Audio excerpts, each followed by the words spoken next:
उन्हीं से बात करेंगे। हमारे साथ हैं गुरनाम सिंह चुड़ूनी जी। सर, सबसे पहले आपसे ही इस आंदोलन की शुरुआत हुई थी, तो जैसे जैसे ये आंदोलन चला, आज हम देखते हैं कि ये आंदोलन पूरे वर्ल्ड पे प्रसिद्ध हो गया। तो जैसे एक कल ट्रैक्टर रैली निकाली गई थी और आज करनाल में खट्टर जी का विरोध हुआ, तो जैसे कल ट्रैक्टर रैली निकाली गई है, उसमें कई हज़ार ट्रैक्टर शामिल हुए थे। तो जैसे ये यहाँ आंदोलन चला, आज पूरे देश में आंदोलन चल रहा है, शहर शहर में आंदोलन चल रहा है, तो उसके बावजूद भी ये सरकार ये कानून वापस नहीं लेना चाहती, तो इसके पीछे क्या राज है? देखिए, नंबर एक तो ये कानून जो है ये एग्रीकल्चर के लिए नहीं बनाए गए, खेती कानून नहीं है। इनको खेती कानून कह दिया गया है, ये खेती कानून नहीं है, ये ट्रेड कानून है। एग्रो बिजनेस, खेती का व्यापार करने के लिए कानून है। और खेती व्यापार नहीं होती, क्योंकि खेती भोजन है, खाना है, खाना व्यापार नहीं होता। अगर पूरे देश का जो खाना है वो चंद लोग खरीद के अपने गोदामों में भर लें, तो फिर उनकी मुट्ठी में देश की जान है, वो उनको खाना दें चाहे ना दें। और क्योंकि खाना तो खरीदना ही पड़ता है, खाना ही पड़ता है, उसके बिना तो गुजारा है ही नहीं, तो इसलिए जब तक आदमी का बस चलता है तब तक वो उसे खरीदता है, खाएगा, कितने भाव में भी खरीद के खाएगा। तो ये अब जो कानून बनाया है इससे ये होने वाला है कि पूरा एग्रो बिजनेस चंद कंपनियां करेंगी, चंद कंपनियां देश का सारा खाद्यान्न खरीदेंगी और पूरा देश फिर उनका ग्राहक होगा। जब पूरा देश उनका ग्राहक होगा, अगर वो 10 लोग 20 लोग पूल कर लें और फिर देश में आर्टिफिशियल शॉर्टेज पूरी पैदा कर दें, दाल की 200 रुपये बेची, आलू 40 रुपये बेचा, प्याज 80 रुपये बेचा। हमारे देश में अंधा राज है। हमारे देश में अभी तक ये कानून नहीं बनाया जिसकी ज़रूरत थी। भाई प्याज 8 रुपये में लिया है तो वो कितने रुपए में बेच सकता? उच्चतम भाव क्या है उसका? कितना मुनाफा लेगा? 8 रुपये का खरीद के 80 रुपये में बेचेगा क्या? क्यों? खाने वाली चीज़ क्यों? किसी ने कानून नहीं बनाया आज तक। तो अब तो ये अगर चंद लोग ऐसा करेंगे तो ये जो खरबों का बिजनेस है, ये खरबों का बिजनेस चंद लोगों के पास होगा और उससे वो इतने और मतलब बिल्कुल जो जनता का खून पसीने की कमाई है वो निकल के पूंजीपतियों के पास जाएगी।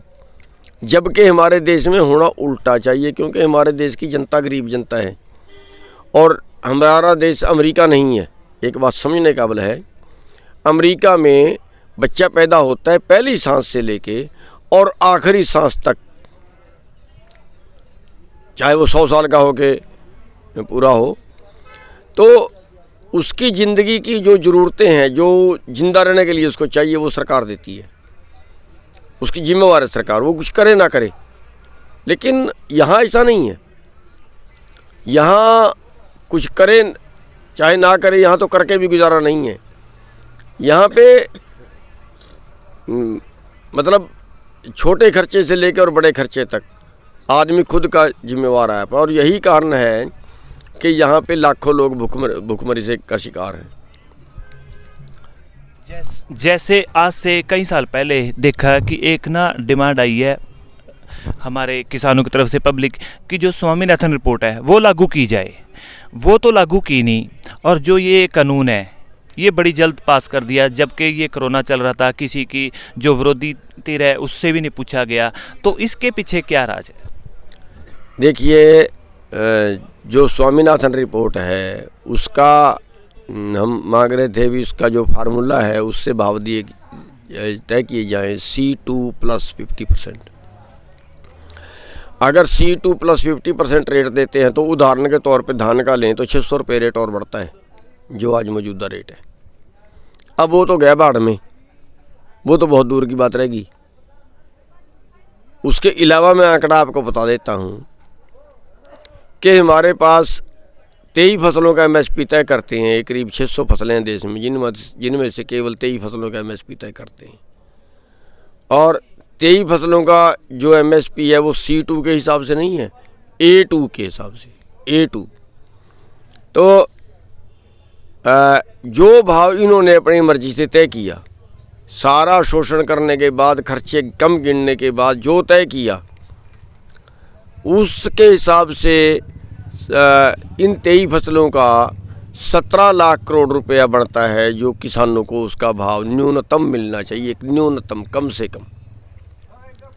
लेकिन हमारी जेब में जो आता है वो 13 लाख करोड़ या कुछ आसपास, करीब इतना आता है। यानी आज के टाइम में करीब 4 लाख करोड़ जो है MSP से कम हमें मिल रहा है। जो 17-18 में एक आंकड़ा आया है कि पिछले 15 साल में 45 लाख करोड़ रुपया हमें MSP से कम मिला है। अगर वो 45 लाख करोड़ हमें मिलता तो पिछले 20 साल में करीब 3.5 से 4 लाख करोड़ सुसाइड कर गए हैं, कर्जे से दब के मार दिए गए हैं, बैंकों ने मार दिया उनको। किसी की फ़ोटो लगा दी, किसी को उन्होंने मुकदमा दर्ज कर दिया, किसी का उन्होंने ज़मीन की कुर्की कर दी, तो परेशान हो गए, किसान ने आत्महत्या कर ली।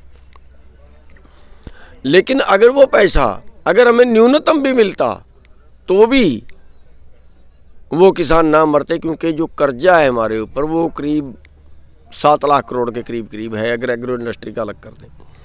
तो ये डाका जो है, ये जो डाका मार रहे हैं हमारे ऊपर, हमारा आंदोलन उस डाके को बचाने का है। और अमीर नहीं बनने के लिए, अमीर तो हम बन ही नहीं सकते। हमारा आंदोलन जिंदा रहने का, और जिंदा रहने का तो पशु पक्षियों को भी अधिकार है।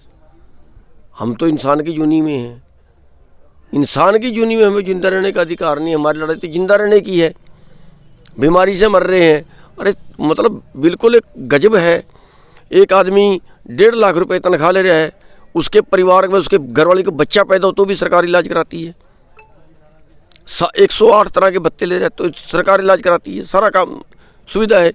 और एक नेता है, अरबपति है, विदेश में जाके इलाज कराता है, फ्री है सारा, चाहे 10 करोड़ का कराए। अरे गरीब आदमी, उसके पास है कुछ नहीं, 10 लाख का इलाज कराना पड़ जाए, 20 लाख का इलाज कराना पड़ जाए, बस मरेगा ही। कौन सा देश है? क्या जनता को दे रहे हैं ये लोग? हमारी जिंदा रहने की लड़ाई, हम जिंदा रहने के लिए तड़प रहे हैं, जिंदा रहने के लिए लड़ाई है। जैसे अभी देखा जा रहा है सर कि इस यहाँ जो लोग हैं, लाखों लोग यहाँ शामिल हैं, लेकिन अब देखा जाए हर गांव, हर शहर जो घर में बैठे हैं वो भी इस आंदोलन का हिस्सा बन रहे हैं। तो करोड़ों लोग इस आंदोलन का हिस्सा बन रहे हैं, इस आंदोलन की आवाज़ उठा रहे हैं कि ये कानून रद्द हों। और उसके बावजूद भी सरकार के साथ तकरीबन 8 मीटिंगें हो चुकी हैं, लेकिन सरकार इन कानूनों को वापस नहीं लेना चाहती। तो फिर अगली रणनीति क्या है? देखिए, पहली बात तो मैं बताऊं कि अभी भी जो है वो, और इसमें लोगों को समझने की ज़रूरत है। अभी लोग इसको किसान आंदोलन कह रहे हैं। किसानों ने तो शुरू किया है, किसान आंदोलन नहीं है, जन आंदोलन है। क्योंकि किसान तो बेचते वक्त लूटेगा, खाते वक्त तो सारे लूटेंगे। मैं कह रहा हूँ हमें तो 8 रुपये प्याज का रेट मिला, लेकिन खरीदने वाले ने 80 में खरीदा ना, लूटा तो खरीदने वाला ना। 40 रुपये में आलू खरीदा तो खरीदने वाला लूटा ना, हमने तो 7 रुपये में बेचा। अब जो खाने वाले हैं वो तो सारा देश खाता है, इसलिए ये आंदोलन सारे देश का है। 200 रुपये दाल सारे देश ने खाई थी, इसलिए आंदोलन सारे देश का है। बच्चे से लेके बुजुर्ग तक, गरीब से लेकर अमीर तक, सबको कूद जाना चाहिए इस आंदोलन में। ये बीजेपी के बाप का देश नहीं है जिसको बेच रहे हैं, ये टुकड़े टुकड़े करके बेच रहे हैं। सबको आना चाहिए मैदान में। और इस इतने बड़े आंदोलन के बावजूद अभी जो है 8 मीटिंगें में टरका दिया, छोटी नहीं होती। 1.5 महीना हो गया सड़कें बैठे को, 2 डिग्री टेम्परेचर है, बारिश ऊपर से आई, ऊपर से चूरा है, नीचे से गिल्ला है। क्या हालत होती होगी? देश के प्रधानमंत्री है, नींद नहीं आनी चाहिए जिसकी जनता सड़क पे हो, लेकिन उसके कान पे जूं नहीं रेंग रही। लेकिन अगला हम बता देते हैं कि तब तक आंदोलन जारी रहेगा जब तक ये नहीं मान जाते। और 26 तारीख के लिए हम सबको संदेश देना चाहते हैं कि अपने अपने ट्रैक्टर लेके 24 तारीख को मोर्चे पे पहुंच जाएं और 26 तारीख को बैरिकेड तोड़ के दिल्ली के अंदर परेड करेंगे। तो जो 26 तारीख की गणतंत्र परेड होती है उसको होने देंगे या नहीं? नहीं, अभी उस पर तो राय नहीं करी, लेकिन मेरे ख्याल से गणतंत्र परेड में हम बाधा नहीं डालेंगे। अभी वैसे तो तय करना है सभी को, लेकिन गणतंत्र परेड में बाधा नहीं डालेंगे। हम राष्ट्र को तो बचाना चाहते हैं, हम हमारी लड़ाई तो बचाने की है राष्ट्र को। दुख इस बात का है कि